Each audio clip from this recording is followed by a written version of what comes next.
Hi guys, कैसे हो आप सब। आज का वीडियो उन बच्चों के लिए है जो नीट 2025 में सिलेक्टेड हो गए हैं और वो अब काउंसलिंग करवा रहे हैं। और जिस चीज़ का हमें इंतजार था बेसब्री से, आखिरकार वो दिन आ गया है, वो था नीट काउंसलिंग का।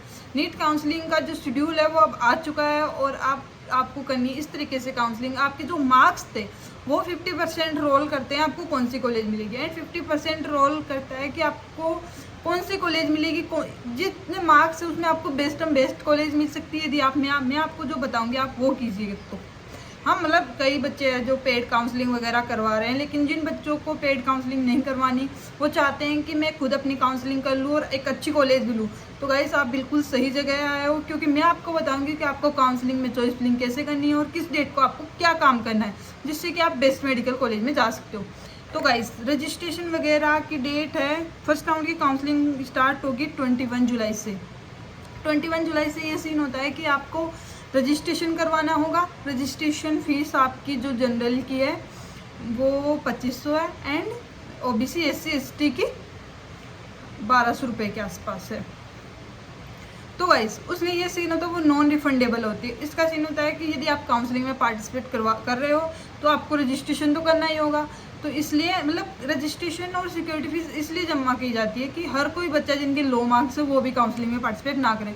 क्योंकि यदि 25 के 25 लाख आप काउंसलिंग में पार्टिसिपेट करोगे तो वो बहुत ज़्यादा लंबी प्रोसेस हो जाएगी और इतना ज़्यादा मतलब रिजल्ट वगैरह में डिले होगा। तो गाइस जो सिलेक्टेड जो बच्चे एक सिलेक्शन रेंज में हैं वही बच्चे काउंसलिंग करवाए, उसके लिए रजिस्ट्रेशन फीस सिक्योरिटी फीस जमा करवाई जाती है। एंड रजिस्ट्रेशन 21 जुलाई को आपको रजिस्ट्रेशन या 22 को करवा सकते हो रजिस्ट्रेशन एंड सिक्योरिटी फीस जमा। जो सेंटर काउंसलिंग होगी जिसका फर्स्ट राउंड है उसकी सिक्योरिटी फीस जमा 10,000 करवानी होगी जनरल कैटेगरी के लिए, SC ST OBC के लिए 5,000।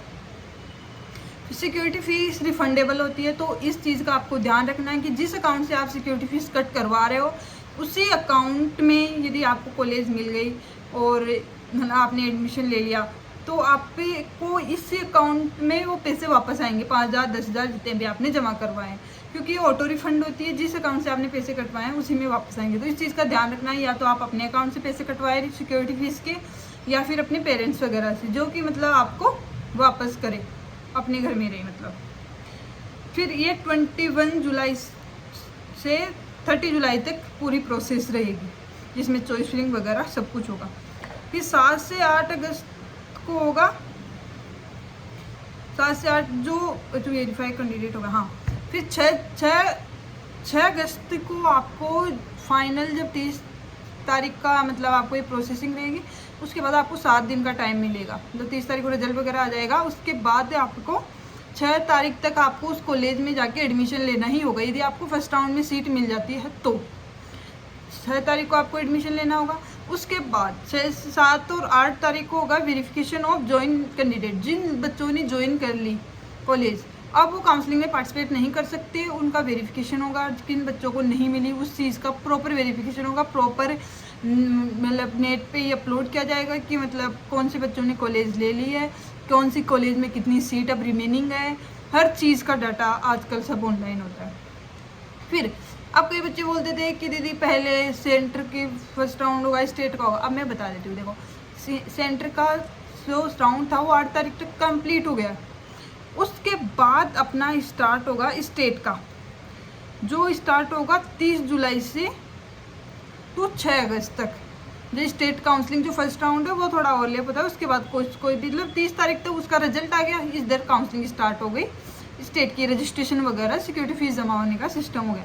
फिर 13 to 14 अगस्त को आपको ज्वाइन होगा, ज्वाइन का वो वाला सीन होगा। 12 अगस्त को फाइनल मतलब आपको स्टेट के फर्स्ट राउंड में ज्वाइन करवाना ही होगा यदि आपको स्टेट के फर्स्ट राउंड में सीट मिल रही है तो।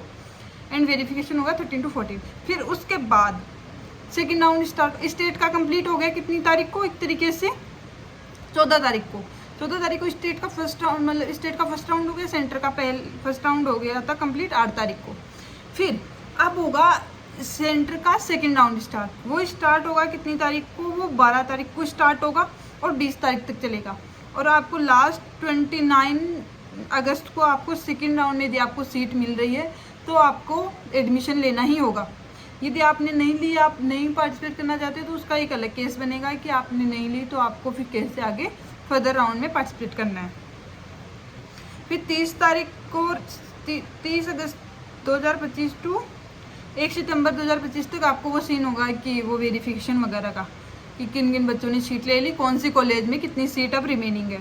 फिर स्टेट का फर्स्ट सेकंड राउंड स्टार्ट होगा। सेंटर का कंप्लीट हो गया कितनी तारीख को, 1 अगस्त को। फिर इधर ही स्टार्ट हो जाएगा स्टेट का सेकंड राउंड 19 अगस्त टू 29 अगस्त तक। उसके बाद इसमें वही डॉक्यूमेंट्स वगैरह जो आपने यदि फर्स्ट राउंड में पार्टिसिपेट नहीं किया तो आप सेकंड राउंड में रजिस्ट्रेशन, सिक्योरिटी फीस वगैरह जमा करवा सकते हो वगैरह वगैरह, ये वाला सीन होगा। फिर यदि आपको सीट मिलती है तो आपको 4 सितंबर को कॉलेज में आपको मतलब कॉलेज अलॉट करवानी होगी। 4 सितंबर तक आपको उस कॉलेज में जाना होगा, अपने डॉक्यूमेंट्स वगैरह वेरिफिकेशन करवाने होंगे एंड कॉलेज में एडमिशन लेना होगा। 5 से 6 तारीख को वही ऑनलाइन वाला सिस्टम रहेगा कि कौन कौन सी कॉलेजों में कितनी सीट बाकी है वगैरह वगैरह। फिर अब होगा मॉप अप राउंड, जिसे हम थर्ड राउंड बोलते हैं। मॉप अप राउंड में सीन 3 सितंबर से 10 सितंबर तक रहेगा और उसका रिजल्ट आ जाएगा। और फिर 18 अगस्त से पहले आपको उस कॉलेज में एडमिशन लेना होगा। यदि आपको मॉप अप राउंड में ज़्यादातर सब बच्चे सीट ले लेते हैं तो आपको 18 तारीख तक वहाँ पे सीट लेना ही होगा। फिर अब स्टेट का सबका अलग अलग है कि मॉप अप राउंड कब स्टार्ट होगा, स्टेट का कोई वो है नहीं। फिर स्टेट वैकेंसी राउंड सेंटर की दी हुई है 22 सितंबर तक, 22 सितंबर तो 26 सितंबर तक होगा। एंड 3 अक्टूबर को आपको लास्ट कॉलेज लेनी होगी। स्टेट वैकेंसी राउंड में यदि आपको सीट मिलती है तो आपको कॉलेज लेनी ही होगी, क्योंकि स्टेट वैकेंसी के बाद कोई ऐसा राउंड नहीं होता। यदि आप सीट नहीं लेते हो तो आपको नेक्स्ट ईयर भी आप काउंसलिंग में पार्टिसिपेट नहीं कर सकते हो। यदि आपने स्टेट वैकेंसी राउंड में सीट मिली आपने और MBBS और BDS में आपने सीट नहीं ली तो वैसे यदि आप स्टेट वैकेंसी राउंड में जा रहे हो तो बहुत ध्यान से जाना है, क्योंकि सीट नहीं लोगे तो फिर नेक्स्ट ईयर ड्रॉप वगैरह भी ले रहे हो तो काउंसलिंग नहीं करा पाओगे। तो मतलब कुल मिला के 3 अक्टूबर को तक आपकी काउंसलिंग चलने वाली है। तो और बहुत अच्छे से काउंसलिंग करना है। यदि आप कोई भी दिक्कत आ रही है तो आप मेरे को कमेंट्स में पूछिए कि दीदी क्या मेरे को ये दिक्कत आ रही है, मैं ऐसे काउंसलिंग करवा लूँ तो मेरे को इतने मार्क्स है, इतनी रैंक है, तो मुझे कौन सी कॉलेज मिल सकती है एंड मैं कौन से राउंड में कॉलेज लूँ। ये सबसे ज़्यादा ज़रूरी होता है, क्योंकि काफ़ी ज़्यादा बच्चे सेकेंड राउंड में कॉलेज लेते हैं, लेकिन मॉप अप राउंड ही काफ़ी अच्छा ऑप्शन होता है, कोई रिस्क नहीं होता है। तो आप मेरे को पूछ सकते हो कि आपको कहाँ पे कॉलेज मिल सकती है एंड आपको कैसे काउंसलिंग करवानी चाहिए, कौन से राउंड में आपको कॉलेज लेनी चाहिए। अब भी आपको कोई दिक्कत आ रही है तो मेरे को पूछिए, कमेंट कीजिए। और मेरे जो काउंसलिंग का प्रीवियस वीडियो वो भी आप देख सकते हो, मैंने बहुत अच्छे एक्सप्लेन करके समझाया था। अब मैंने डेट वाइज बता दिया है कि आपको कैसे क्या करना है। बाय।